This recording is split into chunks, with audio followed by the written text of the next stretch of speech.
প্রাথমিকে সঙ্গীত শিক্ষক বাতিল ও ধর্মীয় শিক্ষক নিয়োগের নতুন বিধিমালা প্রণয়ন সহ বেশ কয়েকটি দাবিতে কর্মসূচি ঘোষণা করেছে হেফাজতে ইসলাম। এরই মধ্যে প্রাথমিকে গানের শিক্ষক নিয়োগের বিষয়ে কথা বলেছেন ধর্ম বিষয়ক উপদেষ্টা ডক্টর আ.ফ.ম.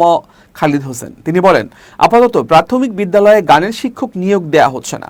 সোমবার সচিবালয়ে সাংবাদিকদের এক প্রশ্নের জবাবে কথা বলেন তিনি। উপদেষ্টা বলেন, বিষয়টি সরাসরি আমার মন্ত্রণালয়ের আওতাভুক্ত নয়, এটি প্রাথমিক ও গণশিক্ষা মন্ত্রণালয়ের দায়িত্বের মধ্যে পড়ে। তবে হেফাজত সহ আলেম ওলামাদের পক্ষ থেকে পাঠ্যক্রমে সঙ্গীত অন্তর্ভুক্তির বিষয়ে আপত্তি থাকায় আমি প্রাথমিক ও গণশিক্ষা উপদেষ্টাকে জানিয়েছি এ বিষয়ে বসে আলোচনা করা প্রয়োজন। শেষ পর্যন্ত সিদ্ধান্ত নেবে প্রাথমিক ও গণশিক্ষা মন্ত্রণালয়।